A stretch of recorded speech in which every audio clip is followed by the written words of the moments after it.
The story of David Callan, the civil servant with a conscience, begins with one man, James Mitchell. Born in 1926 in South Shields, Mitchell began his working life as a teacher. His true love, however, was the written word. And over several years, he established himself as a published author. He spent his entire teaching career desperately trying to become a writer. It was always in him, it's always what he wanted to do. When I first knew him, he was just about angry that he was not regarded as the greatest writer from North East England. He'd spent a lot of time making sure that he was known. He'd been always a great reader. Words were just the essence of his life. And so when he started his career as a writer, it was books that came first. His novels were very much in the John le Carre, Len Deighton area of sort of gritty, realistic, rather than the sort of flamboyant and glamorous world of James Bond and his contemporaries. These were set in a much harsher reality. And his novels, which were really quite sharp for that period, had not really got the top billing that they should have got. It was the success of these books that allowed him to give up teaching for a full-time writing career. As well as novels, Mitchell tried his hand at writing for television. Television was the new, exciting arena for dramatists. My father was a natural storyteller, and like most good storytellers, he wanted as big an audience as possible. He'd done a lot of work on television prior to Magnum for Schneider and Callan. He worked on The Avengers quite a bit. His early screenplays that were commissioned were for things like The Avengers. But all the while he was developing his own ideas, and eventually some of his own original scripts made it to the screen. When he was writing for television, it overcame that kind of defeated sense he had over his novels. My father wrote in a very business-like way. He always described it as a craft. The more you do, the better you get. He would start work at 9 o'clock, break for lunch at 12:30, have lunch, a couple of drinks. That was always the way with my father. He would then take a constitutional, short walk, come back, be at his desk by 2, and continue writing till 5. Now, he would do that Monday to Friday. There was one great day when I realised that he'd become successful as a writer. I was a very small boy, maybe 4 or 5 years old, and he arrived home with a brand new car. And this big bright red Jag arrived at our house, and my father pulled it into the drive and promptly ran over my tricycle and buckled all the wheels. And that's kind of when it dawned on me that maybe life was going to change. The success Callan had been. Like Lord Byron, I awoke one morning and found myself famous. His script, The War Game, was initially written for an ongoing BBC anthology series called Detective. This ultimately fell through, and Mitchell subsequently sold it on to the ABC TV's flagship play strand, Armchair Theatre. It had been on the stocks for a while. The BBC had done a very successful series called Detective, in which they took contemporary and classic detective fiction and adapted them. Out of that series, for instance, the BBC's Sherlock Holmes series developed. So it was an anthology series of classic detective stories that had done so well that the BBC was then contemplating a follow-up series in which they would ask new writers to create new detective stories. And James Mitchell actually wrote Magnum for Schneider for this BBC series. The BBC were considering for some time developing it as a series. But like many things which are under consideration, they were in no hurry to do so. And my father became impatient. And in the end, he was forced to try and negotiate with another broadcaster, which I think at the time was ABC. And one day, this tall Geordie with the thickest glasses I'd ever seen walked into my office with what was obviously a script which had been around. He told me later that he'd been trying to flog this thing for 4 years. On paper, ABC shouldn't have worked because they had the strangest contract with the IBA that they ran the North and the Midlands on the weekend. That was their entire sort of output. ABC was one of the big boys. It had a lot of money, had a lot of glamour, had a lot of glitz. Obviously, the board had got far more ambition than many people thought they should have, because they brought Sidney Newman from Toronto to run the drama department. They brought Lloyd Shirley, also from Toronto, to run the features department. And both these guys got the whole place humming in very quick order.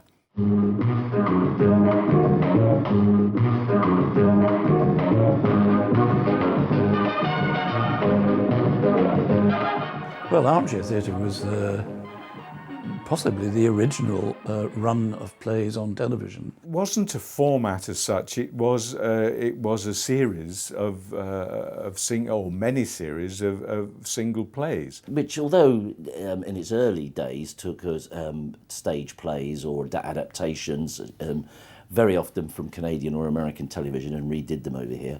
As it got into its stride, it started commissioning original stuff and put forward just a series of wonderful, contemporary, sometimes gritty dramas, the like of which hadn't been seen on British TV. Armchair Theatre, as everybody knows, became an iconic series and ran for years. For most of the 1960s, Leonard White was the producer of Armchair Theatre. His tenure consolidating the show as one of the most popular and critically acclaimed programmes of its time. But before that, he'd set up the Avengers. Leonard was a great success as an Armchair Theatre producer, and so inevitably he was the producer of Magnum for Schneider. Television at that time was very much an assembly line, and Leonard White was very good at crossing art with the factory-like notion of making plays, churning them out almost, but churning them out in a way that was still artistic. They had story editors, and I shared that job, much to my pleasure, with another writer, Terence Feely. Terence was quite a figure in the Thames Drama Department. He was always beautifully dressed. Terence was a very ebullient, very smart. He was always beautifully dressed.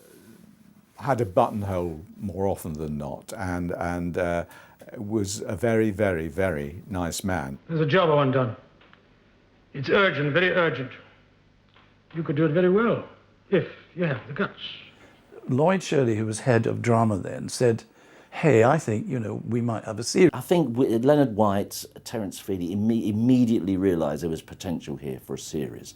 So although they thought they'd do it as an Armchair Theatre, there was no doubt in their mind that this was a pilot for a series. Leonard White, along with story editor Terence Feely, had such confidence in the format that plans were already in place to develop a full series before the play was even broadcast. Feely worked with Mitchell to create a proposal for an ongoing series. So it wasn't that the theatre play had been so successful that they then decided to turn it into a series. These wheels were already turning. So Terence was elected to be both story editor and associate producer, with, I think, Lloyd as executive producer, and I think that was the situation, and to gear up a series.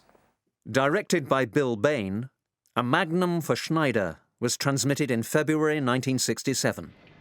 Now, if a bloke joined the wrong party, he got a blue fire. When I got into the studio the next day, the whole place was abuzz with stories about this show and how good it was. If he was under surveillance, you got a yellow one. I mean, the style of Magnum for Schneider, which is what it all came from, was so strong. And if he was dangerous, really dangerous, he got a red one. He usually got killed as well. It brought something quite sharp and fresh to the television of the time. I thought it was indeed a series in the making.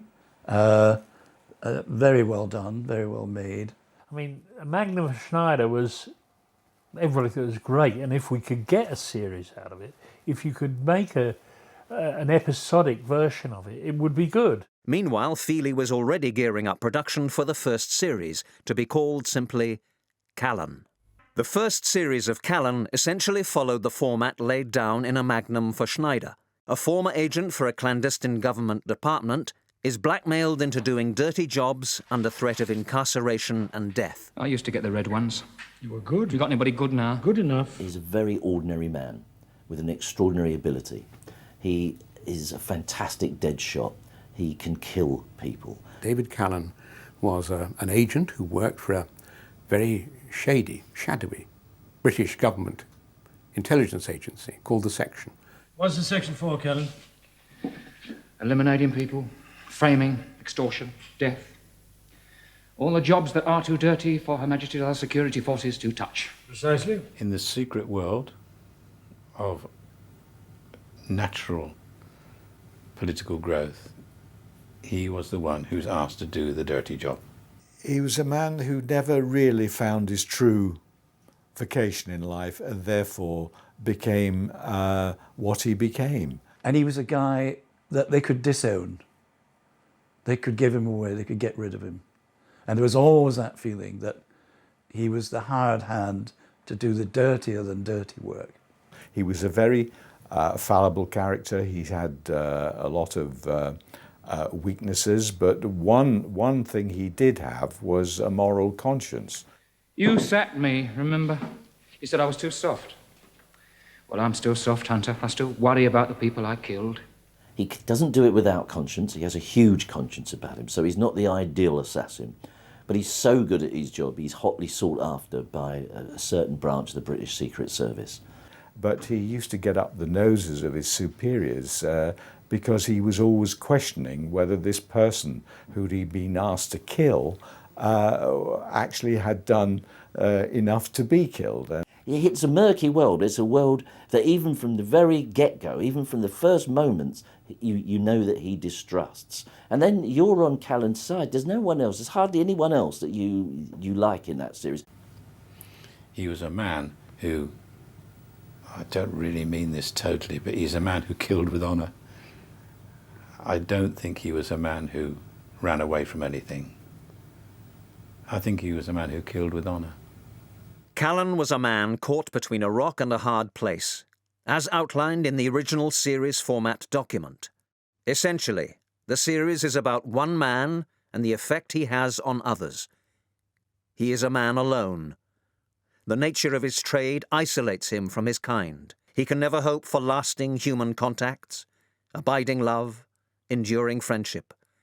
His weapons are treachery, corruption, betrayal, and yet he himself must be immune from these. And also, I can't think of any series up until that time which took such a cynical view of the employer. Callan was constantly, he never trusted his employer. He worked against them almost. He was under threat of death for most of his working life. This was not an easy relationship. But don't you push me too far, will you? Because I might just let myself be killed. They wanted somebody to do the dirty work who was completely expendable, so they used him, which I think created a sympathetic character, even though he did things you didn't necessarily like. I think one warmed to in a quite extraordinary way, considering what he did for a living. My father was a collector of model soldiers. He liked to have them on display, and he did collect them for several years. However, he didn't actually use them in war games. He wasn't somebody who was interested in reenacting Waterloo, but he did find the soldiers interesting to collect. Callan was portrayed on screen by Edward Woodward. I was going to go on holiday. I was due to go the end of 1 week, and I think it was the Monday morning of the week before I was due to go. My agent phoned me up and said there is a television play called Magnum for Schneider, which ABC as it then was.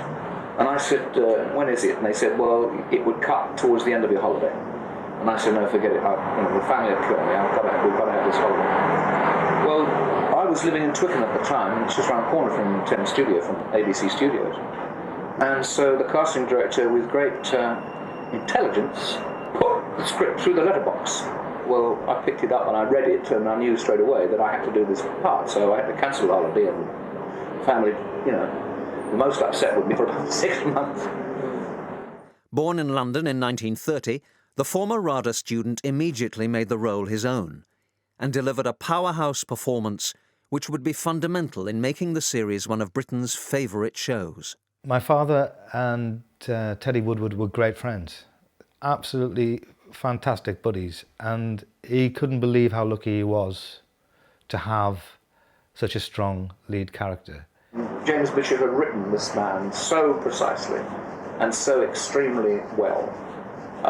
It just literally came off the page. I think Edward Woodward is a crucial bit of casting as Callan, and it's one of those wonderful moments where the actor and the character just seem to work perfectly together. Eddie Woodward contributed as much to the development of Callan's character as anyone. You see, if you don't give Eddie an explosion in a script, you find one.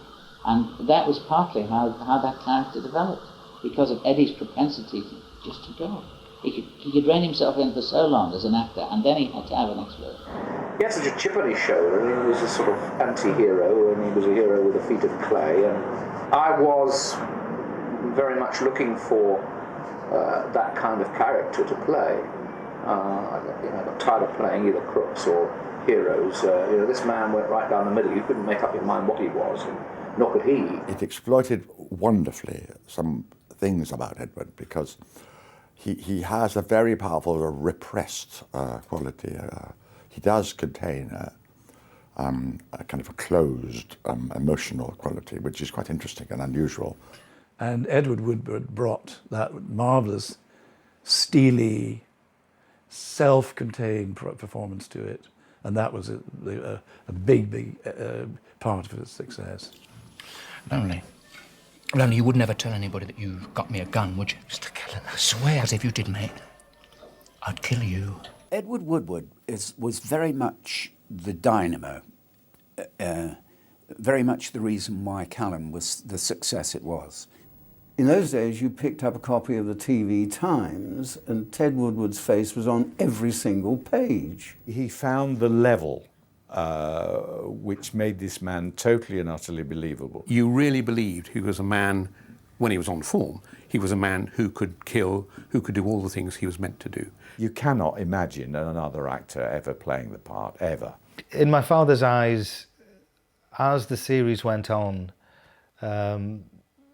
Teddy was Callan, and he couldn't envisage anybody else ever playing that role. He cared about everything. He cared about the scripts, he cared about the direction.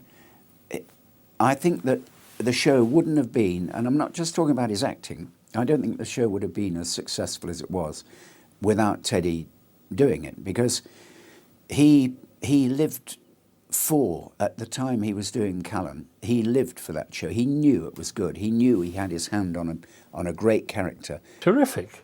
He was lovely to work with. I enjoyed it a lot. Very nice and very... You didn't tell him anything twice, or ask him anything twice. It was only once I started writing for him that I realised what a consummate actor he was. He was generous. He was never lousy on the script. If something was to be done, it was done. If something wasn't to be done, cut it out. Good man. Building a strong friendship with creator James Mitchell over the lifetime of the series, Woodward took a huge personal interest in the role and would often adjust dialogue to better suit his character. Actors were always wanting to do that, and sometimes it wasn't unfair, it was okay. In his case, it was usually trying to get the rhythm of Callan. If you had an actor who really did inhabit a role, then even a respected writer would be keen that they should be comfortable with their dialogue. He wouldn't say, I'm not saying this line, I don't like it like that, but he would just add little bits. But the style, of course, certainly of Callan, is very naturalistic, so that sense of comfort was absolutely essential. There's no way you could, it should not have a literary feel about it. He never came and said anything to me which was altering a line of development. He would alter little bits. Of course he would. Most actors do. we don't like it, but they do it. But the other side of it is he never said, look, wouldn't it be better if he was left-handed and throw the whole thing? I personally never objected to Edward Woodward doing that, and I don't think James Mitchell did either, because Woodward was so good as Callan, and he definitely had his own rhythm and character very firmly on the screen. So if he did tinker around with dialogue now and then, good for him. A stylistic device carried forward from the Armchair Theatre play, this first series included internal monologue voiceovers by Woodward, allowing the audience a glimpse into Callan's thoughts. This wasn't maintained and was gradually phased out of the series format. Too easy. Careless. Waterman would fire him in a week. Break Schneider's heart, that would. I quite liked it. If you don't use it too much, it's very effective. Now, if there's nothing else, Inspector? You must meet Hunter, lady. He's just about your mark. And this adds to that sort of that atmospheric feel that there's more here than just a normal TV show going on. I think there was enough going on to make that device not really necessary. I mean, he had quite enough people to spark off. Edward Woodward himself might have said, hey, can we soft pedal a bit on voiceover and just let's play it through. Callan's nemesis in A Magnum for Schneider was Toby Mears. Public school educated, sadistic, and revelling in the nastier aspects of the section's work, Mears was Callan's polar opposite. Originally played by Peter Bowles in the play, the role was recast with Anthony Valentine when it went to series. I think Peter Bowles had something else, possibly a theatre play, that he could... I mean, you see, this does happen even today, is all of a sudden, you know, an actor gets offered a part and then it clashes with something that he's already committed or she has already committed to.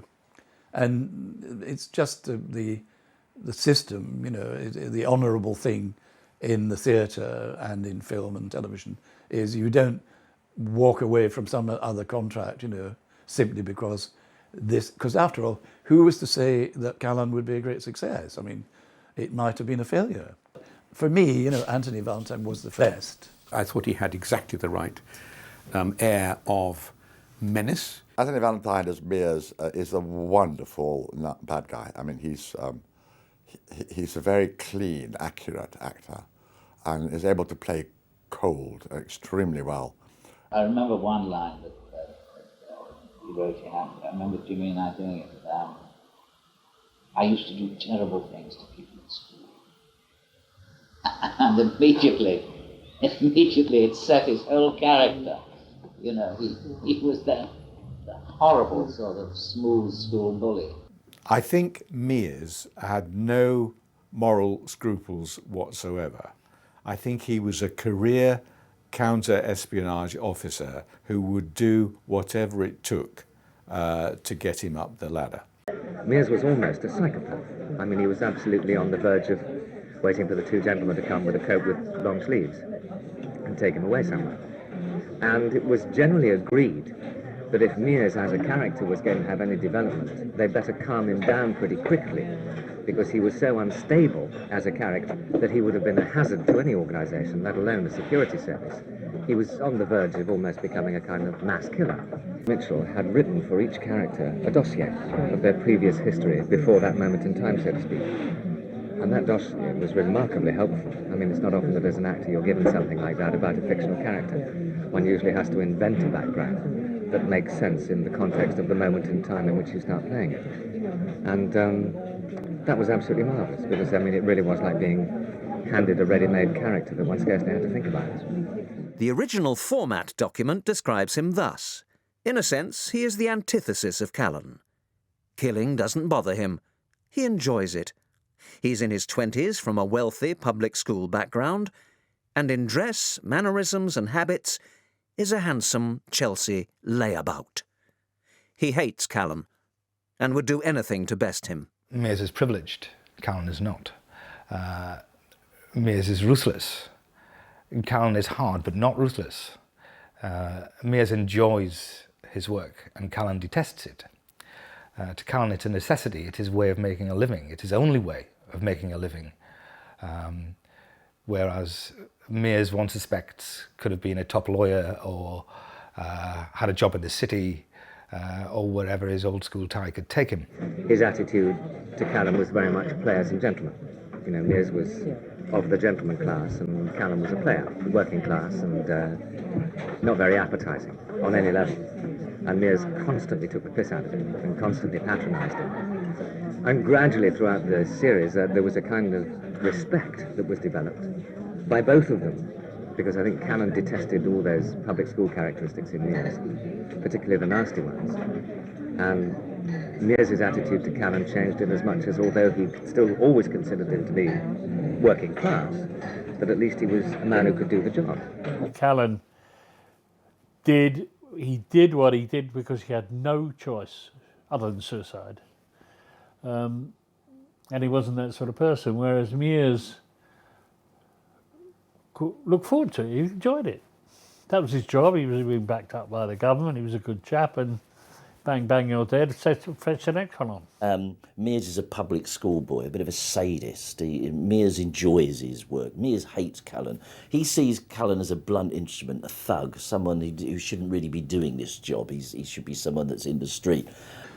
Around that, you build the story with Mears coming in and out with his kind of sneery kind of attitude. I mean, and to him, Callan was a lout. He was vulgar, lout. Mears was your Whitehall, almost a Whitehall aristocrat.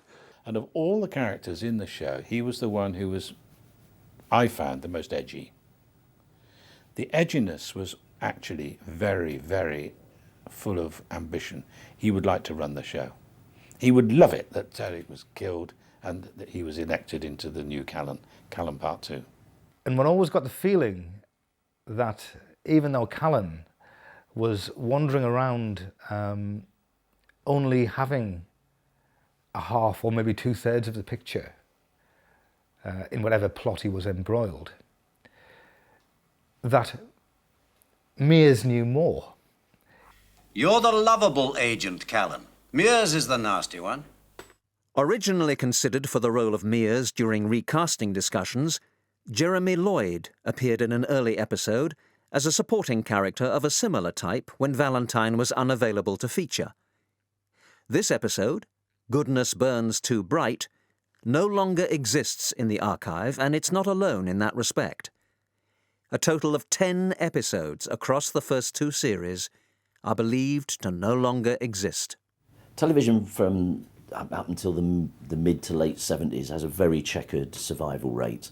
This is because very often shows went out live and weren't recorded, or because even when videotape came along and shows could be pre-recorded or recorded to show again, but the videotapes themselves are incredibly expensive and the technology actually worked against keeping them. But the actual tape on which the programme was recorded, it was a kind of portable thing, like a round wheel with a handle. And inside that plastic round wheel with a handle was the tape of the show. And somehow at that time, tape was regarded as a valuable material. Once a show had been shown twice within its contract period, which was the usual contract period, you had a contract for 3 years in which the show could be seen twice, then you couldn't show that show again without renegotiating all the contracts, which is colossally expensive, at a time when television didn't really look back on itself. But what's very important for people to understand is that when we did these things, there was no thought that they would ever be seen again. And it would go into some storage, and then some clot would say, "Oh, we've had that for about 2 or 3 years. We can throw that away." Somebody, I don't know who, decided that the picture quality and the content wasn't worth saving. So what you had is a pile of videotapes worth a lot of money which could be used again, and so they were. You know, they couldn't keep it all. I mean, I could see that they couldn't keep it, and they didn't see that they could sell it if only they'd been, had future inside. They would have perhaps kept it, transferred it, or, you know, because they could have sold it. I suppose one has to keep it in perspective, in a way. I mean, in the way of the world, this to most people wouldn't be particularly important. I know organisations that this would be important. There is a lot of interest in this country about old television drama. Series 1 entered production proper in April 1967. Production wrapped in mid-July on the 7-episode series, and it was transmitted over July and August. Not all episodes were shown at this time, however, with an episode entitled Nice People Die at Home held back for a now-planned second series. Before the second series entered production, however, Terence Feely was offered a lucrative role at Paramount, and so Callan was left without a producer. I don't think that James ever really forgave me for kind of deserting it all. Lloyd called me into his office and said, the network, as it was in those days, is desperate for a series. And since ABC did all the drama, more or less, for the network, he said, I've got to get a series on in a hurry. By hurry, I think we were talking probably of a 9-month lead-in, but... and he said, do you think we could do anything with Callan? So I said, I don't know, I haven't seen them. I think he was a sort of producer who, if he had the right people doing the work, doing the actual sort of production of the programme, he was happy to let them get on with it. But he created a good atmosphere and he got the right sort of people around him. I think he was one of the best producers that I've worked with. I got them out of the library and I looked at them and I said, well, they don't really work for me. Well, he said, we've got to do something. I said, well, I could do them, but I wouldn't do them that way. To which he made a famous reply, I don't care what way you do them, just get them on. He soon appointed John Kershaw, also an old hand at ABC, as the new story editor and associate producer. So I asked him if I could have John Kershaw, who'd worked with me on Tempo and other programmes, as my story editor.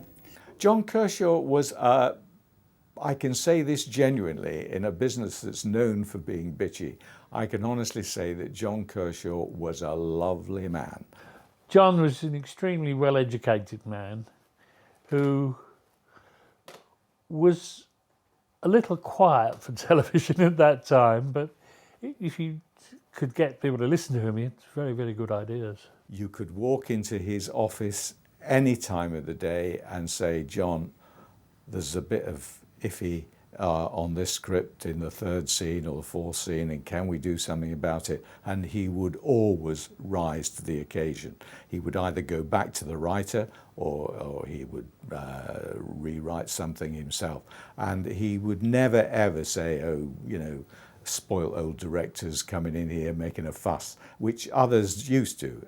But John was always deeply enthusiastic, and I got on with him, and I had a great deal of respect for him. I can't remember many spills over words or attitudes, and I was supported. This all sounds very positive and rosy. It's not meant to be. Reginald Colin was much, much more supportive generally. He would say, OK. John had the job of sorting out the bits and pieces and would always claim that he was writing the show, he was running the show rather than Reggie. And we went to see James Mitchell, and I explained what I wanted to do with the series. James didn't raise any objections at all. One of their first decisions was to expand the pool of writers to be used on this second series. Whereas James Mitchell wrote the lion's share of Series 1, it was realised that the situation would be impractical for a larger run of shows, and so other writers were brought in. The selection of writers, first of all, when I was asked to do the series, we were up against the stops in terms of time. So we went, John Kershaw and I initially, for writers that we knew. James Mitchell was already in the bag, as it were. And we went for writers that we thought would do that sort of thing. And subsequently, many other writers, like Bill Craig, Trevor Preston, Ray Jenkins, they all concocted stories, and so did I on a number of other episodes. As far as Callan is concerned, other writers' contributions, I think in many cases, were appreciated by my father because they, by and large, they were very true to the characters he'd created. And most of the other writers didn't depart from that, which he appreciated. And I think a lot of writers who've gone into someone else's series have found it not too difficult. I mean, it really depends on the writer, but it does depend on you liking the characters and wanting to push these characters, you know, and to live up to James Mitchell's originals scripts. We used to meet, this is general for any producer, meet the writer initially, talk about whatever ideas he might have. I say he because I don't think there were any lady writers involved. And they would go away and write it. I don't think at that time there was a great deal of collaboration in terms of story meetings or character development meetings between groups of writers, which is quite common now. That writers at that stage did their own homework. When you watched something, you watched it and you accumulated what you needed. And so if I watched Callan, I was watching the characters, what they were doing, where they came from, what they said last time. And that would be built into the assumptions under which you wrote. I suspect that what coordination there was between the writing team would be down to the producer. The script editor could be necessary purely because he's got to balance those individual responses to the original input. And some of them were good at it, some were bloody awful. But no, generally speaking, the writers were far too intelligent, far too good, and they did the job themselves. Change wasn't limited to just behind the camera, and there was a significant piece of recasting when Ronald Radd, who played Hunter both in the play and throughout the first series, was unavailable to continue. Callan's boss throughout the series is a character called Hunter. When we first meet him, we just assume that Hunter is the name of his boss, the head of department. He's played by Ronald Radd. Ronald Radd was very good. I mean, I actually think he was a very good Hunter because he was very crisp. The format document describes Hunter as a very cold fish indeed. If he weren't, he couldn't do his job, which is to plan the destruction of people dangerous to the state. The order is given, from where is never revealed, and Hunter sets up the job. But it was more than just authority. He looked like a man who was cynical, with that battered face, and he, you know, from behind his desk, he used to make Callan feel small. I think Ronald Radd's interpretation, well, it was the original, and I think maybe it was the best. Taking the opportunity to redefine the Hunter character and his relationship with Callan, Colin and Kershaw created a new character outline. Hunter is the code name of the head of the section which employs Callan. When one man called Hunter is no longer attached to this service, an official euphemism that covers anything from violent death to promotion, another man called Hunter replaces him.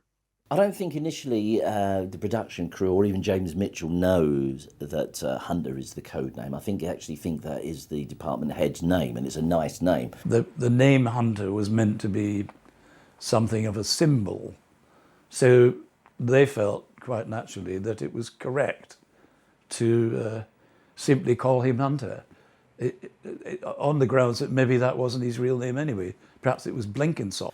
Later on, of course, it's a double-edged sword because Hunter is because it means something, could easily be the code name for the head of department, and indeed, by the start of the second series, I think it has become that. They've used the fact that they've changed actors. I don't think that was necessarily the powers at B saying we've got to get rid of him and want to put him in. I didn't think it happened like that.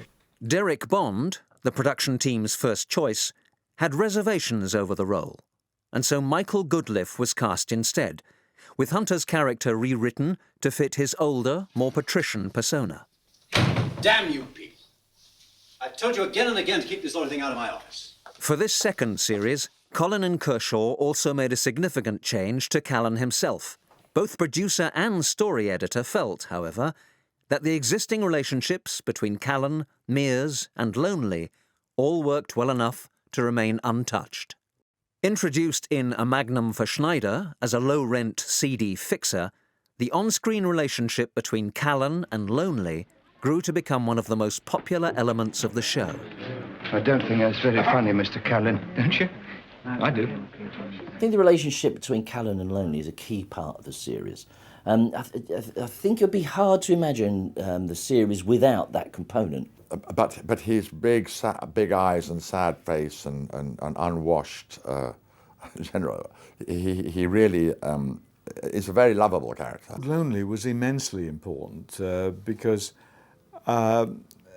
he brought the everyman view to what was going on. He used to put little jokes in for Lonely, and I wanted him to have been drugged and woke up in bed in a hotel, in a Fleabag hotel, and the telephone was ringing, and he just lifts the receiver and he says, "No, I didn't order the Jewish Chronicle." But that was thought tasteless. I didn't go in. My God, she did! Won't harm you, come on. Oh my God, you croaked out as well. Having a nap. Lonely's character was scripted as follows. Lonely is a small-time, very nervous little crook who suffers badly from BO. The section wouldn't look at him, but Callan, a freelance, uses him because he can produce almost anything, from a gun to a forged passport, at very short notice. He is terrified of Callan, and for that reason only, loyal. He was so funny in the series, and his relationship with Callan was something that you probably find in a Shakespearean play. Lonely was terrified, so he had no choice. If Callan said do this, do that, do it, then if he'd be desperate, desperately frightened. You've been a real friend to me.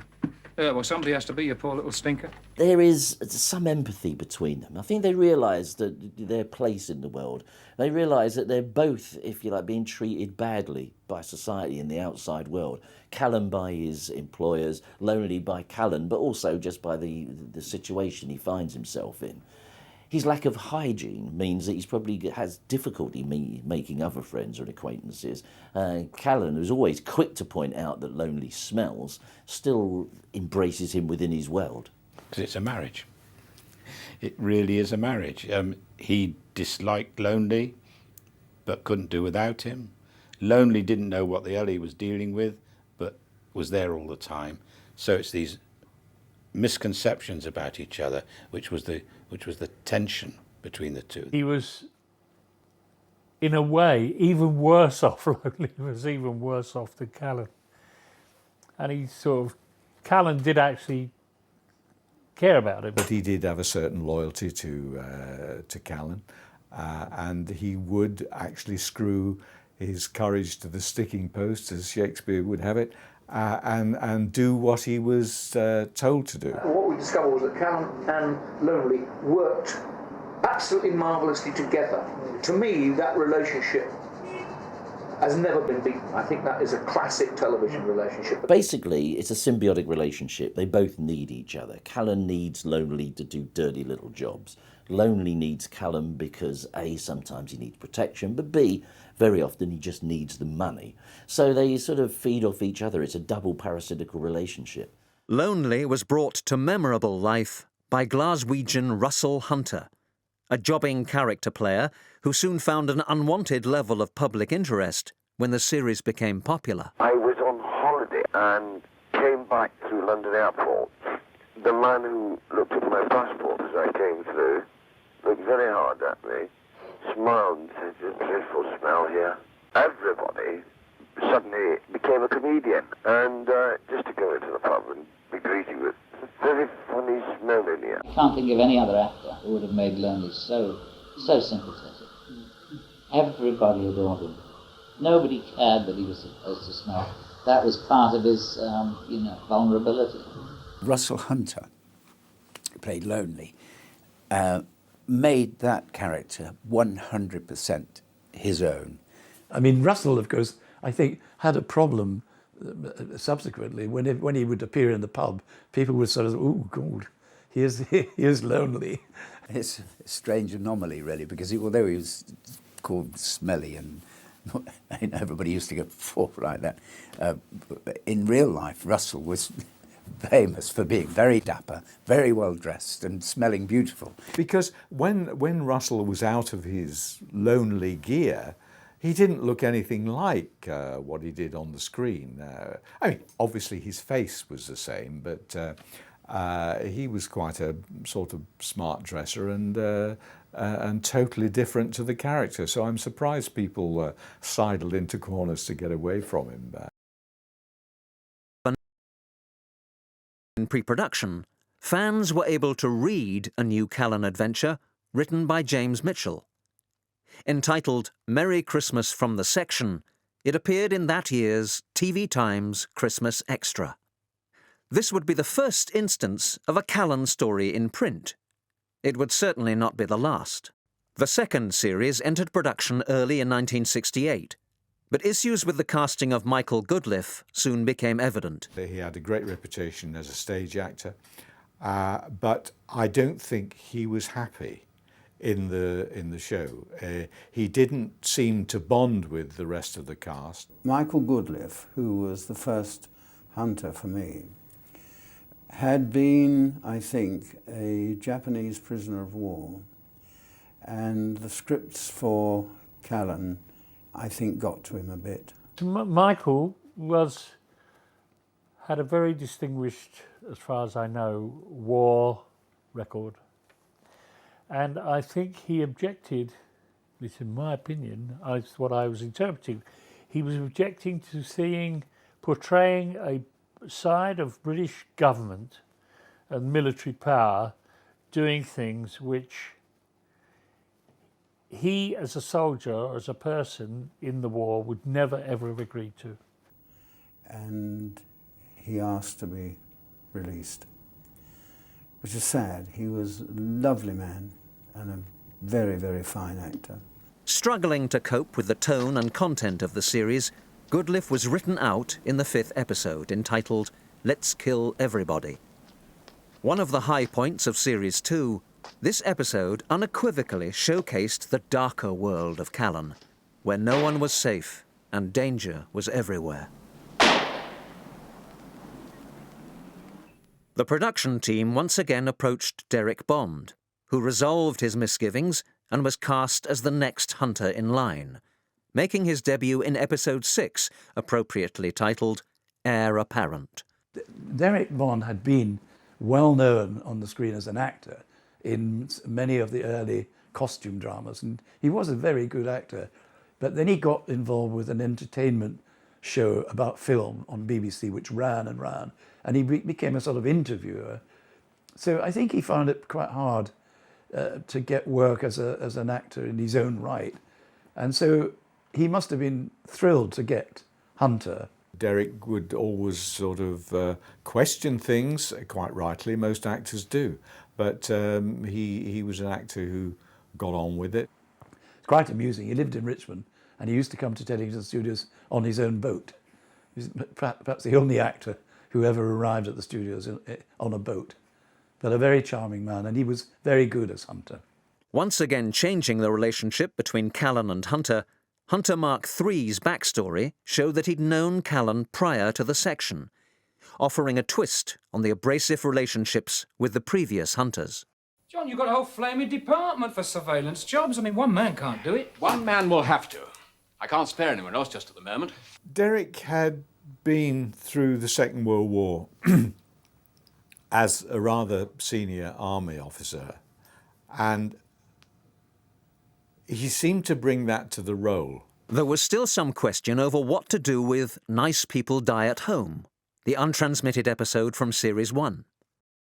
Even though it featured Ronald Radd as Hunter and referenced Series 1 continuity, the production team were determined to use the episode, and so wrote and recorded some additional scenes to provide a suitable explanation.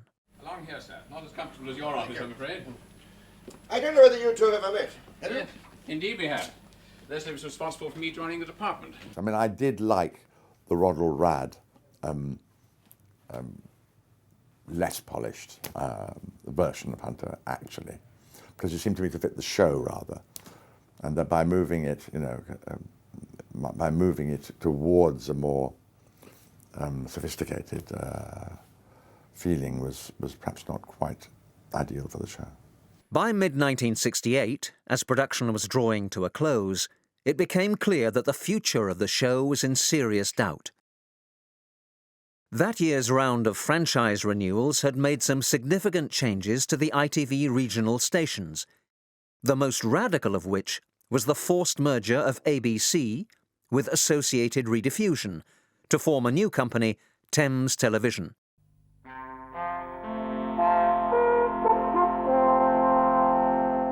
Thames was a good company. They kept quite a lot of ABC, but they had more muscle. Before it all took place, there were immense discussions with the unions.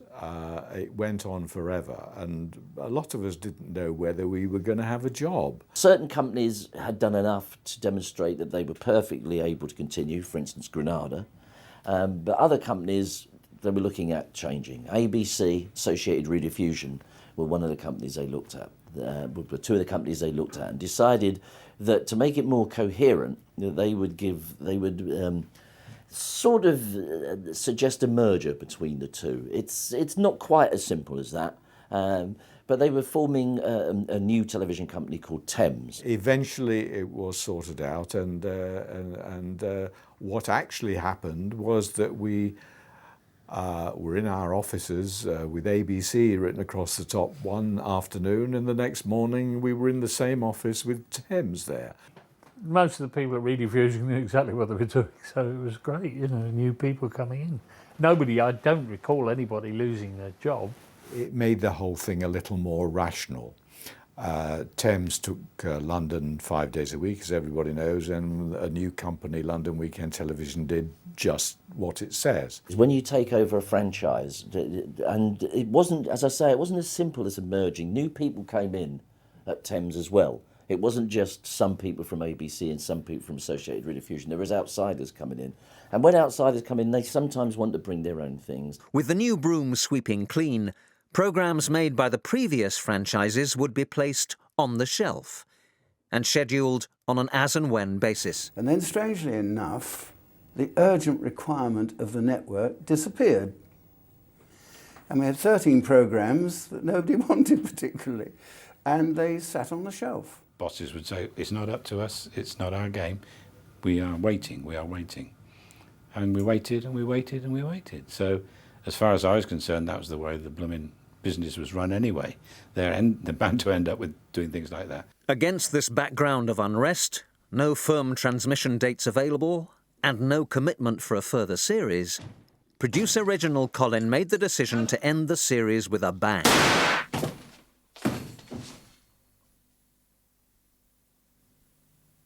In July 1968, they recorded a final, 15th episode for the series, Death of a Hunter, the end of which saw Callan gun down Hunter, only to be then shot and killed by Toby Mears himself. Callan! Callan, no! In my mind, he was dead. And in Mears' mind, he was dead. Leaning over the body on the way. There was no way that he wasn't dead, as far as I was concerned.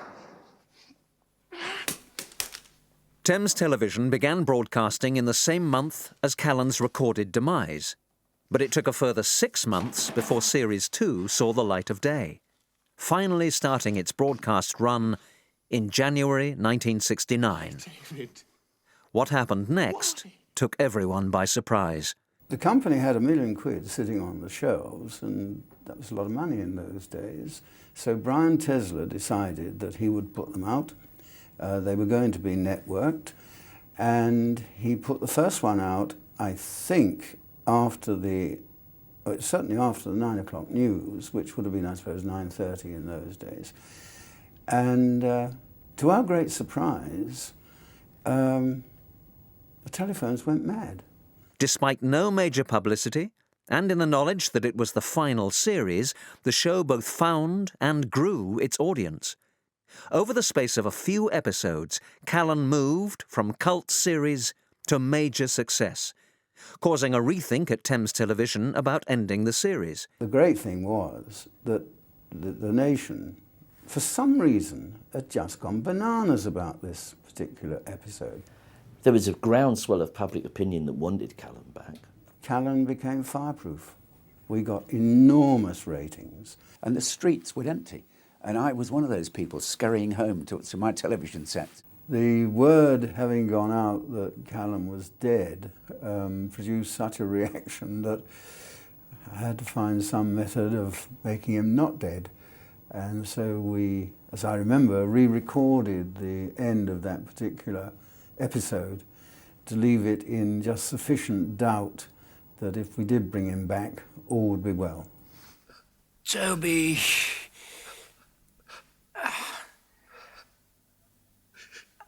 I've been had. Screened the week following the recording of the new ending, Death of a Hunter topped the viewing charts as the most watched programme of the week, with 13 million people tuning in, over a quarter of the adult viewing audience in the UK. After that, a third series was assured. Yeah, I remember going up to London about a couple of months afterwards, after it went out. There was a big billboard saying, "Callan lives!" Throughout London on that day, the newspaper placards, literally every 50 yards in London, had "Callan lives."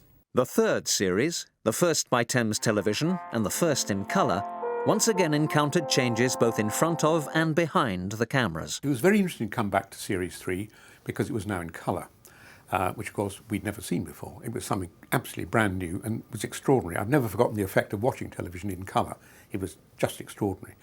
Callan could have suffered from the change to colour because it's one of those shows that's peculiarly suited to black and white. It's very world, seems to be, the Cold War seems to be a black and white world. The nature of the business seems to be, film noirish, shadows and grime. Put it in colour and you run a problem of making it look too glossy. To me, like being in a different series, really, it was just so different. And might be an explanation as to why the early Callan had a greater kind of dramatic resonance, possibly because it was shot in black and white. Colour television, especially in the early days, made it very difficult to make anything look shabby or dirty.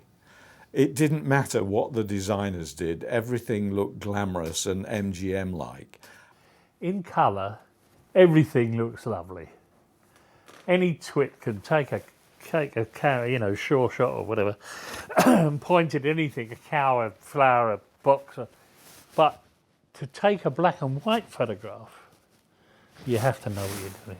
And I think there was, it was a shock seeing Callan in colour for the first time. It didn't look quite as seedy. It never can. But after a while, you forget that. And as long as the storylines are gritty and realistic, and as long as the character doesn't have a colourful life, it doesn't matter that he's in a colourful world. John Kershaw had moved on to Armchair Theatre, and so George Markstein joined as story editor. Best known at that time for his recent work on Patrick McGowan's The Prisoner, Markstein's journalistic background brought a different set of dynamics into the mix. So John left me and George Markstein came in. And George was, again, absolutely first class. George was a great pal. George had a real background. He'd done The Prisoner, and which was basically his idea, and I think he'd done Danger Man and things like that. George I loved. He was a great big roly-poly man who had a laugh like a girl. George Markstein's an interesting character. He sort of was a a journalist, a correspondent, and he worked in the murky world of Spies as well. Although I don't think it's completely well documented exactly how he worked. And we'd all heard these stories about George Markstein, and about what he'd done and how he'd been in some kind of secret service himself. I think it became clear that he had worked in the espionage area, because he definitely enjoyed indicating that he did know a bit about that. George was he's a study in himself, an interesting character, because he was extremely shady. And there used to be rumours about him working as a spy for the government, and which several writers did, I believe. Troy Kennedy Martin was also involved in spying in the war. And of course they do have interesting amounts of information and stories to draw on. We didn't know whether he was still in the Secret Service and we were part of some massive plot to take over the country, because the writing was so good and we thought, well, maybe we're being used as ciphers, you know. He did have an air of mystery about him and a little bit of menace as well, really. I found it hilarious to read somewhere that George had somehow worked in MI5 and secrets during the war. As far as I know, that's totally untrue. Where's Toby? Toby? Toby Mears. Mears? Oh, he's in Washington at the moment. Americans find his particular kind of polished villainy very appealing. The most noticeable change to the viewers, however, was the loss of Toby Mears. The uncertainty of the treatment of ABC material under the new Thames regime, coupled with the long gap between Series 2 and 3, meant that Anthony Valentine had moved on to other work and was not available to return. I thought it was a terrible loss when Tony left. Dreadful. I don't really know why Tony Valentine didn't do any more of them. I think he just thought he'd done enough. Hunter sent me. So, in the series, Mears was seconded to the American Security Services in Washington, and a new character, James Cross, was created as a fresh source of friction for Callan. They asked me if I would play this new character, because initially when they said to me, would I be in it, I thought, well, they want me to play Toby Mears. And then they said, no, we don't want you to play Toby Mears. We want to play this new character called James Cross. And so they had to create this new character, which James Mitchell did. Patrick Mower was, I think, possibly one of the best actors in the whole thing. But you have to fiddle with those things. Helps me think. Aha, that's what you're doing, is it? Thinking? That's what I'm doing, thinking. I'm thinking you're a bloody liar, James. What did you say? I said I think you're a bloody liar. He was very, very set on actually making his mark, because he knew that it was going to be a very, very difficult job to replace Tony. So coming into a show like that was already established as being a hit, if you like, the bar is raised very high, you know, and you have to come in, you know, it's an honour to be asked to do it, but then you've then got to up your game to play with a very, very good player. The way he dressed and the long hair was wonderful, because it made him very kind of up to the minute, whereas Toby Mears had been rather sort of, as I think I've said, rather old school, a bit like a civil servant, whereas this man was very brash and equally as awful, and again equally enjoyed the work as Mears had done, but he was a different sort of person. James Cross thought he was better than Callan, and that used to needle Callan, and that's how we got the friction, because all of best drama is friction. You actually saw him do that, did you? Yeah.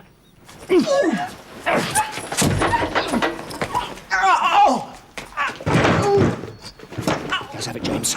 Give it to me, James! James Cross's relationship with Callan was always one of which I was always trying to find ways, even if it wasn't particularly in the script, but doing it by looks or an attitude or the way I looked at him, trying to get under his skin, you know, that was James Cross's. He loved the fact that he could annoy Callan. He's probably not quite as sadistic and nasty as Mears, and so I think perhaps Callan feels a little safer with him. I remember I became famous as the man we love to hate. With the third incarnation of Hunter meeting his demise at the end of Series 2, stage and screen actor William Squire joined the team as his replacement, and would become the longest-running actor in the role. This new Hunter's mix of dry humour, old-school Thai charm and, when necessary, utter ruthlessness also made him, arguably, the most popular with the viewers. I was worried, of course, because I'm much more self-effacing. I mean, Patrick is a very outgoing extrovert man. But you see, it doesn't worry me so much as it might, because if you've been in Shakespeare, for instance, you're always playing a part that somebody else played. And you're always being compared by the blasted critics anyway, you know, whether your Hamlet is being compared to somebody else's all the time. It's something you're used to. If anything, he's harder to read. He's got a sort of... he seems to be friendlier in many ways. He seems to want to bury the hatchet and start again. But Callan's not falling for it. Callan realises that he's now part of a machine, and it doesn't matter who's at the head of the machine works in the same way. I remember saying to him one episode, I said, "Does Callan drink?" He said, "Like a fish." I said, "I think I'll give you a scotch." And it was the first time. And it was nice. It sounds so simple and trivial, doesn't it? But it already established something else, you see, more than... It wasn't just this bang, bang, bang, run and shoot somebody or whatever, you're a dirty snivelling rat or whatever it is. You're back with Charlie. Well, are you pleased about it? The question doesn't arise. Where else could I go? My task as the actor-performer of it was to goad Callan into efficiency. To make, I mean, I didn't care how far he went. How angry he got, how cross he got, how violent he got. I didn't mind, because I knew there was that's the only way I could, that's the way I ran him. And it was like running a sort of dangerous animal, you know, and you let him have his will. Because you knew that there was nothing he could do except kill himself. There's no way out at all. Williams was more committed, in a way. He was more committed to the aim of whatever the organisation was that Callan was being run by. William Squire, what a brilliant actor. I loved him. William Squire, yeah. And he became a very, very good friend of mine. William Squire, I had admired very much. He'd been a very famous Shakespearean actor at Stratford-on-Avon before he went into television, with a very fine voice and very much the Shakespearean. I saw him in lots of shows at Stratford. Great authority, lovely face, like a really handsome frog. Again, immediate impact. Bill Squire was certainly brought something different to Hunter, in as much as he was Welsh, very dark sometimes, and a touch theatrical. He wasn't quite as tall as Teddy Woodward. And I always remember when him and Woodward were having arguments, and he would go and try and raise himself higher, and he couldn't quite reach, but it was almost like he was trying to dominate, you know, the Callan character. And he did it purely by his wonderful voice and his behaviour. I always remember he used to give me a lift. He had a Triumph Herald, because he lived in Church Street, Kensington, and I lived in Pembroke Gardens, Kensington, and we used to be at Teddington, and he would drive me there, and we'd start a rehearsal at 10:30 in the morning, and there was a pub next door to the studio. Starting at 10:30 in the morning, we start filming at 7:30 now. God, those were the days. And he would go knock on the door like that, and he'd have a white shield Worthington before rehearsal every day. And I always remember that. Lovely man, lovely character, lovely actor. Alongside Cross and the new Hunter, Series 3 also saw the reappearance of a character from the Series 2 episode The Most Promising Girl of Her Year. Snell, the section's psychiatrist, would become a key part of Hunter's team. But his presence was an unsettling one.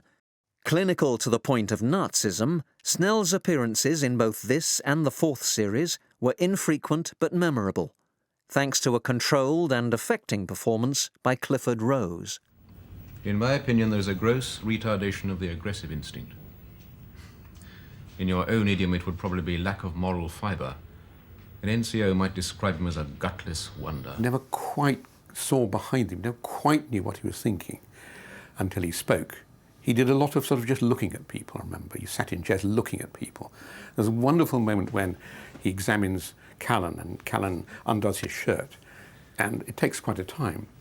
And Snell just looks at him. He doesn't say anything or anything, quite impassive, But I found those sorts of sides of the character very, very interesting. Very nice. Very nice.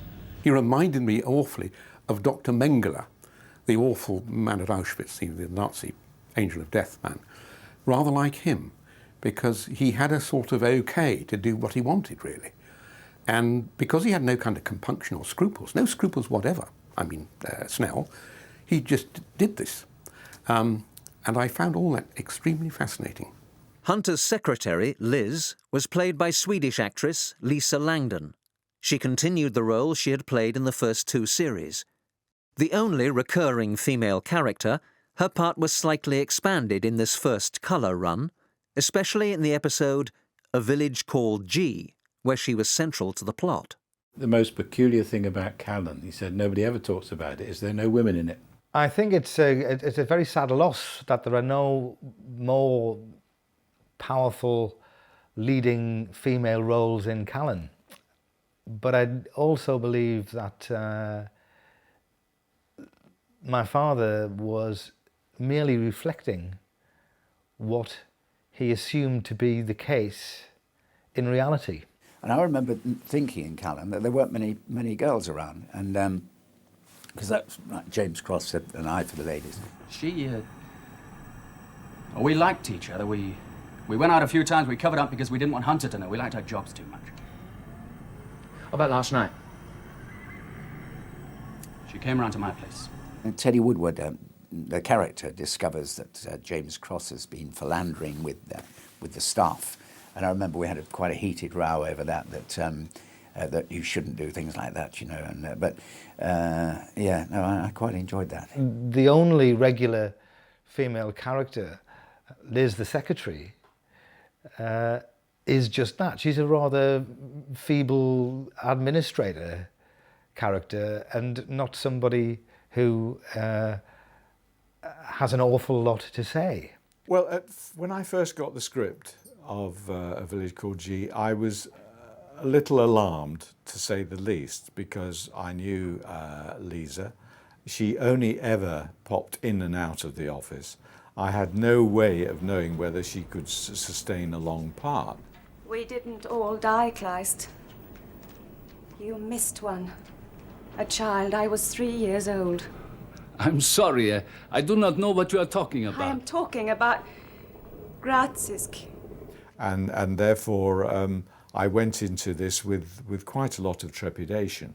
But she stepped up to the mark and did extraordinarily well.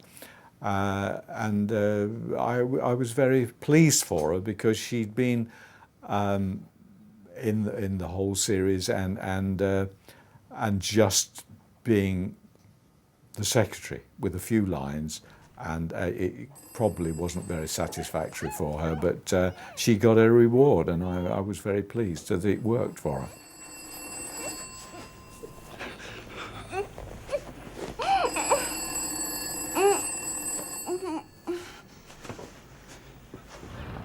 Though tame by today's standards, gunshots, stabbings and torture, both physical and mental, were all shown with a veracity that was rare in television drama at the time. The world in which Callan takes place is a violent and gritty world, and to reflect that, the series itself is actually, for the period, is actually quite violent, and the violence has an edge of reality that many shows of the period didn't have. From time to time, visiting American professors of television would come and see me and say, Mr. Colin, we understand you do the most violent series on television. It was an issue, and the sort of producers had to handle that, the degree, how far you could go. But nobody said you can't use violence, so we all did.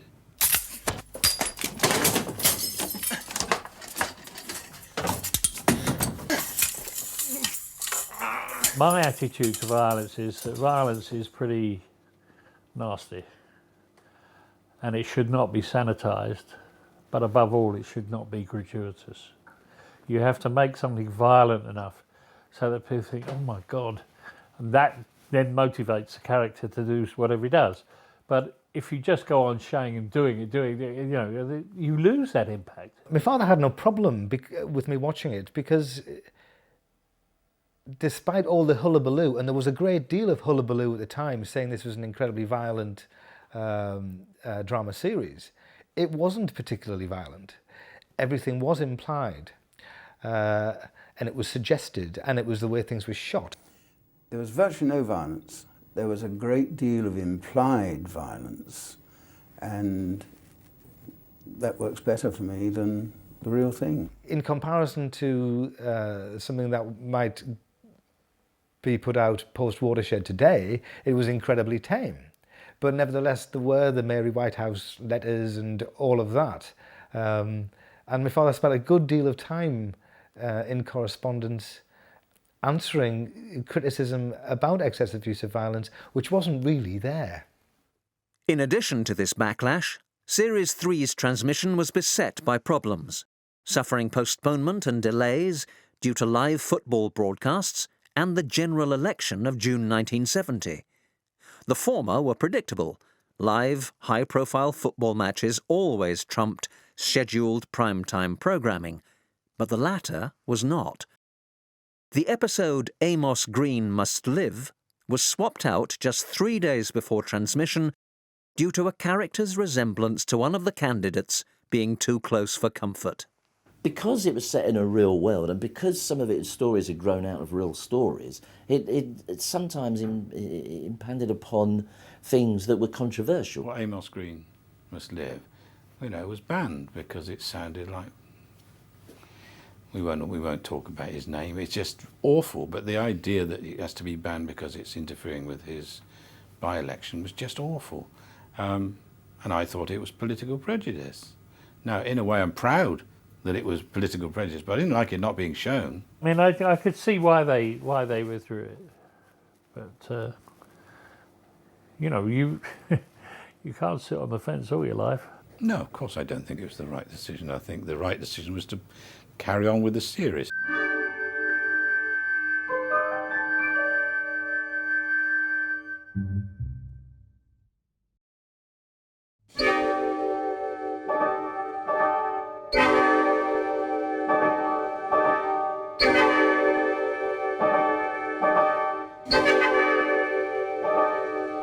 All 4 series of Callan were recorded at Teddington Studios in southwest London.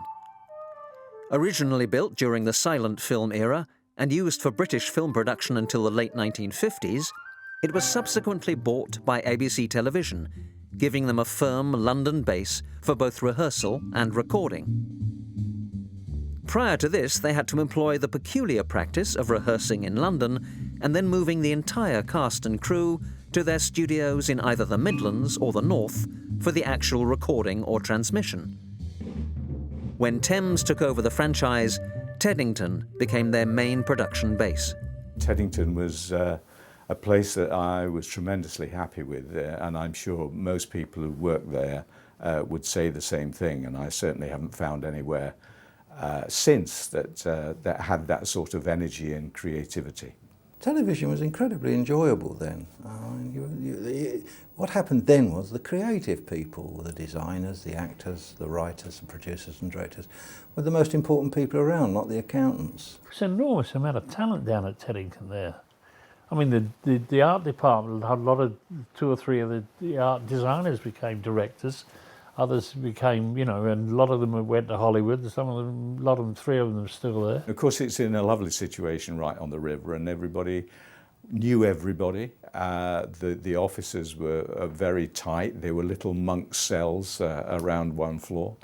And as I said, everybody knew each other, and we got on like a house on fire, whereas if you go to the BBC, it's enormous, and you're lucky if you get to know anybody at all. And I think this is part of what drove it along. A typical episode would take 2 weeks to produce. This included rehearsal time, an allocation for a small amount of location filming, and the actual studio recording of the episode onto videotape. One thing that's very important for people to remember now is that we made these things incredibly fast. one would get, you get a call, you want to do 3 Callans, yes, fine, okay. I can offer you choice of scripts. Well, I've only got 2 scripts for that slot, so you can choose one of this or that one. So broadly speaking, you said yes, subject to script, and then you got the scripts, you picked your script. The first thing you do when you get a script is that you read it 3 or 4 times to make sure that you've absorbed what the writer's intending. Then you very quickly have to get into gear. First of all, you've got to get the script right, and that may mean, I mean, hopefully it's talking to the author about the interpretation. The director is appointed. The first person to meet him is the writer. We meet and we discuss the script. That's like all filmic activity. You decide on the script and then you go away and shoot it. Give a sort of a brief précis to casting, and I would consult with design about what this place should be, where this should happen. You've got to make sure that the designer's off and running before anything else. The next thing is the casting. And then you have a production meeting, and you discuss the locations, if there are any, and why they're chosen that way, and how that organising is. You plan where the makeup, wardrobe, canteen and everything, it must be as close to the location as you can get, because somebody comes in the wrong pair of shoes and it's 20 minutes in a car to get there and 20 minutes to get back. You lost nearly an hour's filming, it's a disaster. If you're very lucky, you've got all that done before you go into rehearsal. Television sort of grew out of the radio and the theatre more than cinema. So the mechanics of television are much closer to live theatre. A lot of people thought, oh, well, they might just as well go to the theatre and photograph, the actors, which of course is rubbish. It's a completely different concept. Once you get into Armchair Theatre, a play's written for the medium, what's really important, and what made a lot of those early televisions work, was the fact that you have a very, very enclosed environment. And once you enclose an environment, anything that happens in it is quite important. But the great thing was, in those days, of course, unlike now, which hardly ever happens, we had 10 days, 2 weeks rehearsal for every episode. And that was marvellous. It was like rehearsing a theatre play. In those days, it was a rehearse record show. I mean, nowadays, doing Emmerdale, we literally do a little bit of rehearsal and then film it straight away. But in those days, we had 2 weeks rehearsal. So it was a bit like doing a stage show all the time. And so by the time you came to go in front of the cameras in the studio days, you were, I certainly was, utterly confident of what you were doing. In the scenes in the rehearsal room, you would watch Teddy. If he wasn't in a scene, he would be sitting there and he would be watching the other scenes going on, almost making sure that we were doing it right. He didn't go off and, in those days everybody smoked, go off and have a fag and look out the window. He was always with his eyes on everything. And over the rehearsal period, the director would bring the performances to a peak and also manipulate them into positions where the shots would be interesting. Rehearsals at the end had to be very disciplined because you had literally 16 hours in the studio to put it all down on tape. So the first week was the loose week, and the second week was the disciplined week. And in this rehearsal process, when you'd done the camera script, you worked it right, you had a thing called the technical run. And the technical run was when the producer and the writer, because the writers were always there, it was very important, it's a writer-oriented medium, would come and see in the outside rehearsal with pillars, posts, chairs, crappy old sofas, rudimentary props, see what it was going to be like. And we look at it and make any suggestions we might have, and then it was bang into production. By that time, we'd worked out all the camera angles. You think as he turns from there to there, we cut to that camera, he looks up, we cut to that camera, we cut to that camera, looking down, back here again. So the planning there is quite detailed. So then, as you come to the end of the second week, the director has to write the camera script. So you then go away and you spend all night writing the shot, and the shot number 49 on camera 1, position 3, position B or whatever. And you had to work out where the cameras were to go. So you had bits of string, little models for you had a model of the set, and models. So this camera had to come to here, that camera, because they all had to go as if it was live. It was sausage machine stuff. Video-based television production had been in operation for less than a decade at the point of Callan's first series, and was, technically, still quite limited. The extended rehearsal period for each episode allowed the actors and director to become proficient enough to record the shows as live. Many of the videotape shows were shot as live. Even after we stopped doing them live, they were shot as live because videotape was virtually impossible to edit. It was a costly business. It wasn't like film. You couldn't hold it up and see where your edit was. You know, you had to do it a bit by trial and error. The way they edited it wasn't particularly sophisticated, so at all costs they tried to avoid editing. You tried to finish with as few edits as you possibly could, because editing in those days, or at least in the second series, was quite a business. I mean, there were huge 2-inch tapes that had to be manhandled. The tapes, 2-inch tape that recorded on, they had to be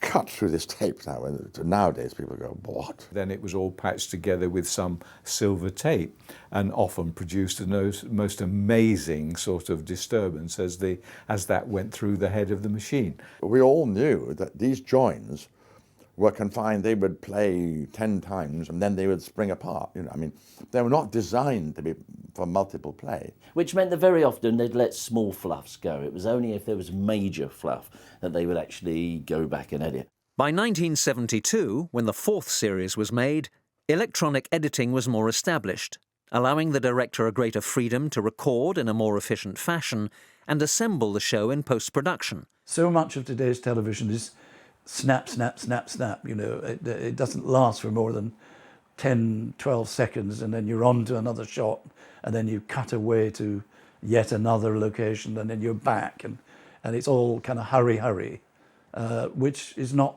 what it was like then for Callan or any of the other series made at that time. We didn't use visual effects because we didn't have any, and the cameras were sort of hardly manoeuvrable, and we just had to rely on the actors to give the dynamic into the lens. Series 3 of Callan had cemented Edward Woodward's popularity with the public, and he was now heavily in demand for film, television and variety engagements. In order to accommodate his busy schedule, it would be well over a year and a half between the end of Series 3 and the start of Series 4. For those people who could just not get enough of Callan, their appetite could be partially sated by a series of short stories written by James Mitchell for the Sunday Express, starting their run in late 1970. But it was the following year, in the summer of 1971, when viewers would be treated to one of the most bizarre crossovers of all time. During the Thames Television variety special, The Edward Woodward Hour, Woodward suddenly dropped into the Callan character and, along with Russell Hunter as Lonely, literally walked into the world of sitcoms, playing opposite the cast of comedy favourite Father Dear Father. Right, darling, I want it, and I want it quick. Daddy, there's a man here who wants it and wants it quick.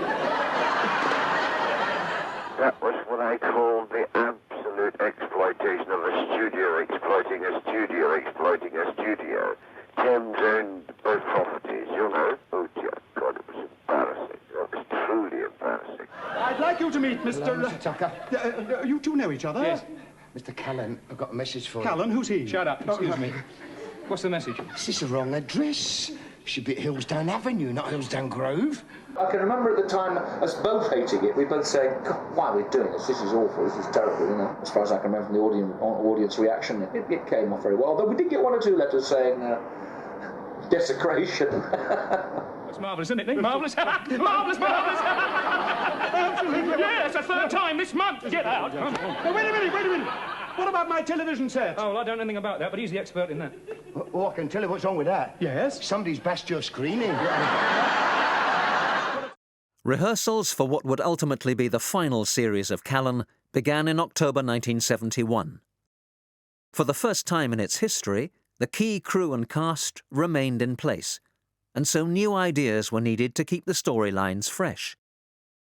One of these was to become somewhat controversial, not just with the viewers, but the cast also. Callan taking on the role of Hunter. That's your chaser. Goes with the job. Yeah. It isn't a joke, Callan. It's a serious offer. That's what makes it a joke. I think when Series 4's come along, as producers of the show, you want to do something different. You know, you've been around a long time now. You've done a lot of episodes. It's time to try new areas. And I, from time to time, felt we needed a change of direction. They were desperately seeking new avenues to go down. And I think at that time you get a bit more ambitious. You want to go for the larger storylines. You want to go for the bigger events. The only time I think that Ted and I, we never had a disagreement, ever. And we got on very well. But I don't think he was mad about the idea of becoming head of department. I remember being very worried at that time when the idea came up, and I said, I think it's a good idea, the character, but you know, you're not just sitting behind that bloody desk, you know. Because I remember everybody who ever played Hunter, from Ronnie Rad onwards, they always said, well, I never get out, you know, you go out and do all these things, and you know, and I'm stuck by this bloody desk, you know. In a way, it was a natural progression. I didn't really think that the Callan character was wholly happy as being the boss. Where is he? Look, Mr. Callan, just because they put you behind Sir. a big... Call me sir. And quite frankly, it didn't really work, which I was sad about. Not saying that Teddy wasn't good as Hunter. What I'm saying is I thought that it was harder for him to make his character work as being the Hunter character. Such a radical change in character dynamic required a new superior for Callan, and this was the prissy, hidebound Bishop, a now recurring part played by noted character actor Geoffrey Chater. In my opinion, he's still the obvious choice. He's never done anything quite like this before. He's never done anything remotely like it before. It could make him. Or break him. No. We'd do that.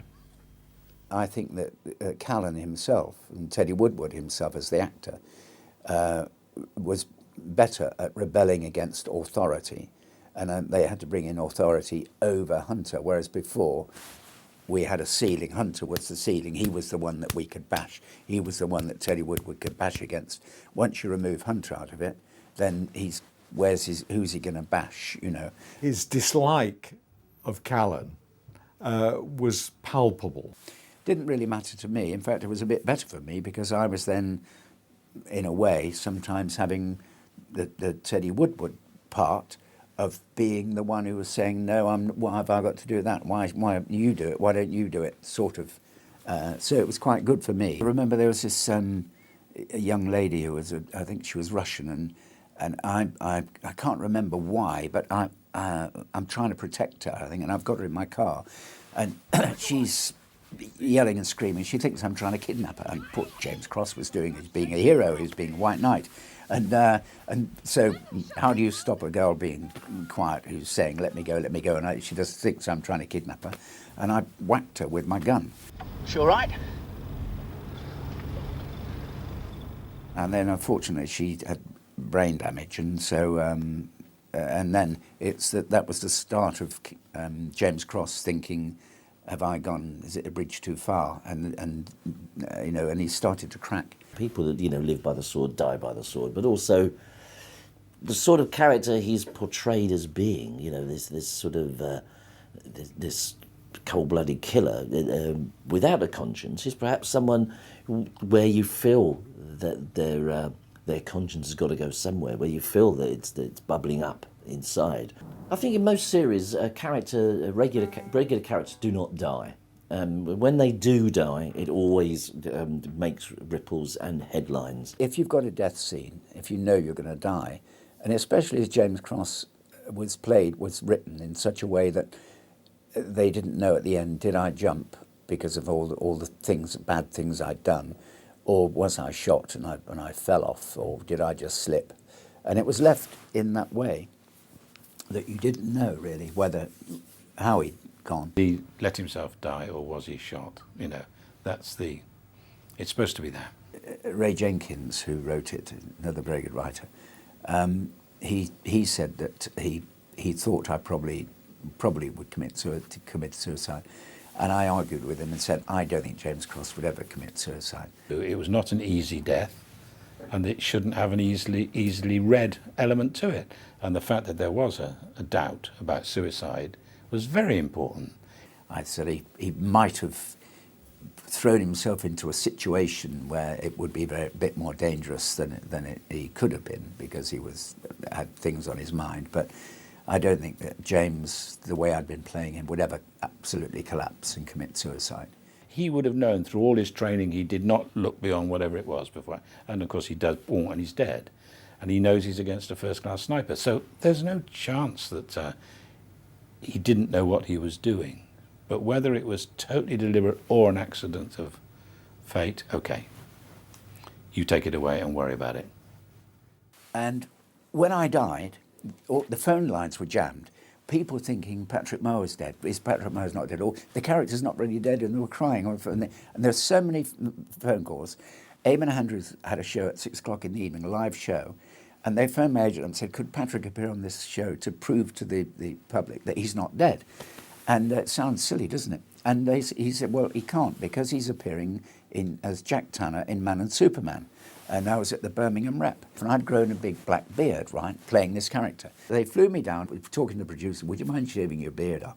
And I said, yeah, I would mind shaving my beard off, because I'm playing a character tonight, I'm playing Jack Tanner in Man and Superman. You know, I've got to have a beard. And so they went back, and I mean, how silly is that? That's, in those days, the naivety of thinking that they wouldn't know that I was, you know, the actor. But that's how important Callan was in those days. I had a marvellous letter from a lady in Devon who said that she ate apples. And she said, I have no worry about life, she said, but I'm very concerned over the next 9 months how my friends are going to live with the death that I've just seen on television. As if it fundamentally ruined the whole of Devon. It was just a wonderful letter.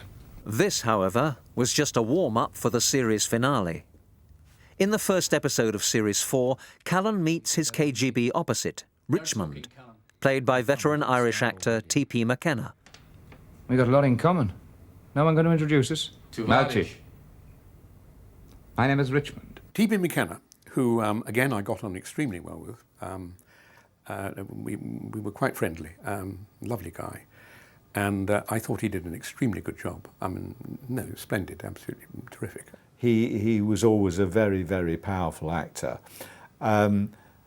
We had a bit of a problem with TP because some time previously he'd fallen off a rostrum at the Royal Shakespeare Company in the dark and badly injured his shoulder and was in a great deal of pain, even though he'd had a lot of treatment. And he went through that entire canon of the episodes that he was in terrible pain, and sometimes we had to, you know, let him go home. But true pro that he was, he carried on, and he was a great joy to work with, I must say. You see, Callan, for people like you and me, safety can only be found among our enemies. It's our friends who will kill us. The fourth series culminated in a three-parter, in which Richmond returned to Callan's world in an extended game of cat and mouse, to which there could only be one conclusion. With Callan already emotionally unstable after Cross's death, by the end of the series he could take no more and quit the section for good. Because it was going downhill, but ran its course because it was right up at a pinnacle at the top. And Lloyd was absolutely in agreement. Let's get out at the top. I think with a series like Callan, you're never going to get the big event ending. It's not going to end with a nuclear explosion. The island's not going to explode and, you know, have one man escaping into the sea. I think he's just going to fade away. It's going to go with a whimper, not with a bang. I felt this is the final episode of the series. I had other things that I was going on to, and I felt I'd done enough anyway. I can't remember when I saw that go out, I can't remember thinking this was definitively the last time I'd see Callan. I just assumed it would be back in one form or another, whether it be a movie or whether there'd be another series. I just assumed that there would be more. The thing is, with a series that is so dominated by one particular character, sooner or later, the writer will possibly become exhausted with writing for that character, and the actor may tire of playing that character. It was sad in a way, but I've always been of the opinion that you should actually stop while you're ahead. And I think, as far as Callan is concerned, that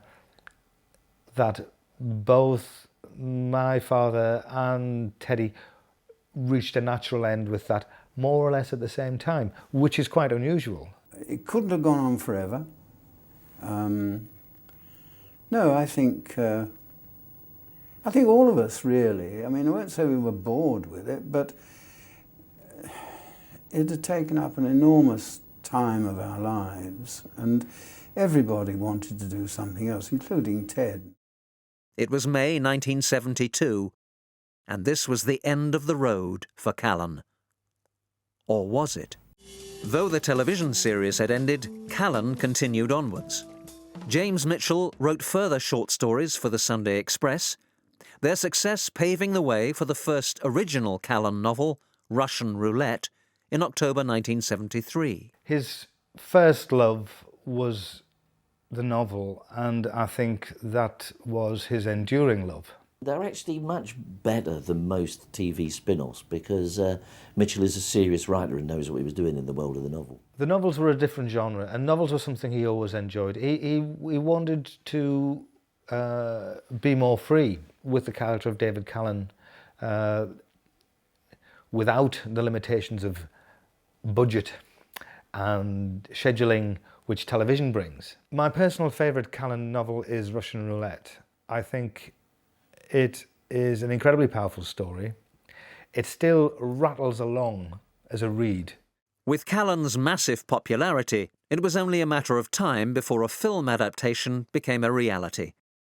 The first attempt was by Hammer Films in 1971, though this ultimately came to nothing. In the 1970s, there was a new phenomenon that was happening, which was the TV spin-off, a movie version of a television show. These started in the 50s. There'd been spin-offs of Emergency Ward 10 and a couple of shows.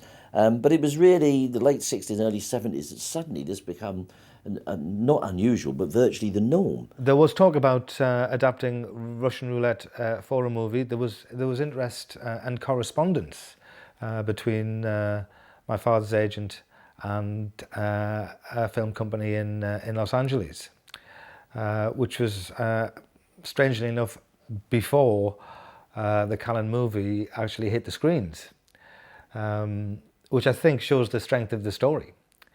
But unfortunately, for whatever reason, the film never got made. But by the autumn of 1973, filming had begun on Magnum Films' adaptation of A Magnum for Schneider, retitled for the cinema as just Callan.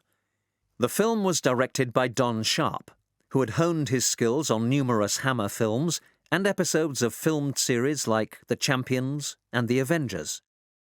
I think looking back on it, I have to be honest and say I think it worked better on television because I think it lent itself to the kind of style that was used, which was a tremendous use of close-up. To my mind, it didn't really work. I might have felt it worked better if we had done a new script. Yeah. But because we'd already done Magnum for Schneider, and because that was so right, we were trying to recreate, I think, something that really, on the face of it, I don't think could work. When you look back at the Armchair Theatre and Magnum for Schneider, it's studio-bound. It's all to do with mood and atmosphere. It's also got a terribly slow and tense build-up. When you come to the feature film version of Callan all those years later, it's glossier, it works better, it's in colour, it's faster paced, it's got a subplot to open it up. but it's lost some of that atmosphere. I have to be honest and say that the film, although I enjoyed it, and it had some fantastic scenes in it, I didn't enjoy it as much as the TV series. It was much more like a kind of action movie, a fairly conventional action movie, with not much concentration on close-ups, and then hence not much concentration, or as much, on character as there was in the actual television series. If you're a viewer now who has never seen Callan before, and if you watch Magnum for Schneider and the Callan movie, you'll probably prefer the Callan movie because it's, you know, it's not as slow, it's not as moody. What it is in colour, and it's faster paced. It's louder. It's bigger. It's more of it has more of an event feel, even though it's quite a small movie. It's still, you know, much bigger than the original play. But if you're someone that grew up with the development of Callan from A Magnum for Schneider through the black and white series, through the colour series, then I think you appreciate the seeds that are in the Armchair Theatre. You appreciate the fact that Edward Woodward's performance of such intensity, which is the sort of performance you were getting week in and week out in a single play, it marks it out as something special, and I prefer it. But my father always considered it not to be a proper Callan because it didn't have the proper music. And that was a great disappointment to him. October 1974, several months after the film had come and gone, saw the publication of Death and Bright Water, James Mitchell's second original Callan novel. Another, Smear Job, would follow in December 1975. The final short stories for the Sunday Express were published the following year, and these would be the last anyone heard of David Callan for several years, with Mitchell now concentrating on his next hit series, When the Boat Comes In. It took until 1981 for Callan to resurface. This time around, Thames Television were not involved, and the production duties were picked up by ATV, Lou Grade's ITV franchise. Directed by Sean O'Riordan, with a script by James Mitchell, Wet Job began recording in May 1981, with both Woodward and Russell Hunter reprising their roles once again as Callan and Lonely. It's me, old son.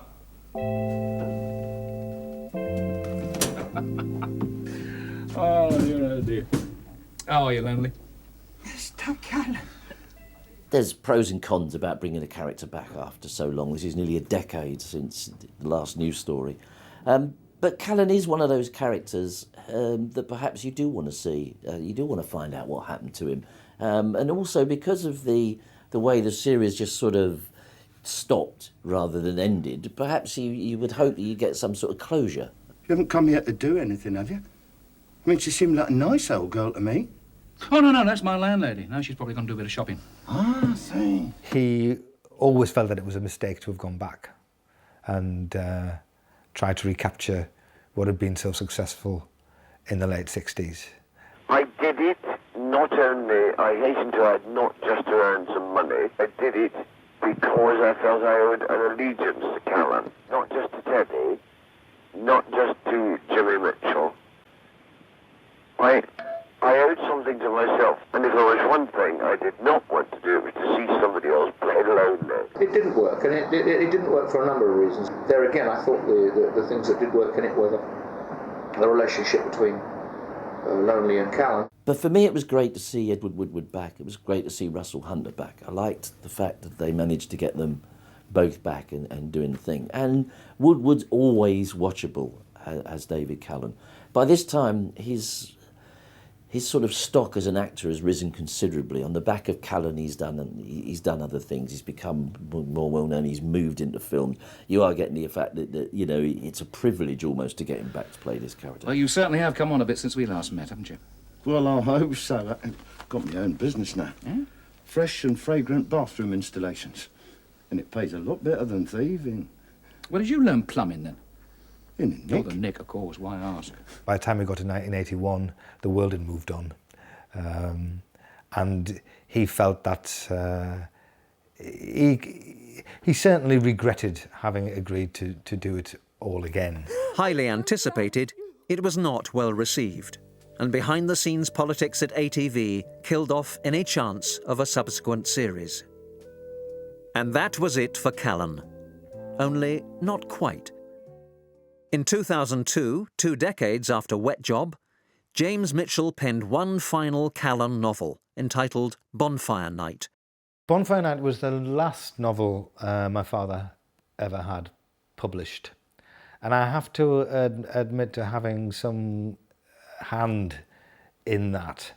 My father was in his 70s. He was more or less retired. He certainly didn't want to do any more screenwriting, which he considered to be too high pressure. He had a pension, he was well off, and he was kind of in the doldrums. And we were sat in here one day, and I said to him, Dad, you know, why don't you, just for fun, turn the clock back a bit, go back to some of the heroes you've created, and just write about them, just for you. You don't need the money, just do it for enjoyment, because it's what he's always loved doing. And he did. And he sat and got the old pen out, and over the course of about a year, 15 months, he wrote Bonfire Night, and managed through the good offices of his agent to get it published. And that's the last novel he ever wrote. It's by no means his best, but I'm very proud of it, because even at the age of 74, he managed to complete a novel with a cogent storyline and with his own characters. Callan was returning, which was great. And 100,000 words is something I've never achieved. I'm incredibly proud of what my father's achieved, and it's only really later in life that I've appreciated exactly what he did achieve. Because when you're young, or when you're growing up, your dad's just your dad. It's a strong but very mundane relationship in that way. It only dawned on me as I became an adolescent and then a young adult, exactly how much press attention he was getting, that not everybody's father was in the papers or was being interviewed on the radio or the TV news or whatever it might be. So he enjoyed a certain degree of celebrity. Certainly here in the northeast of England he did. The amount of words that he wrote, the sheer volume of material, is absolutely stunning.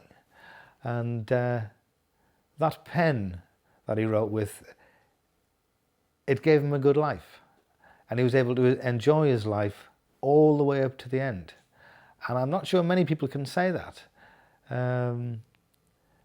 So finally, he got exactly what he wanted. He got a career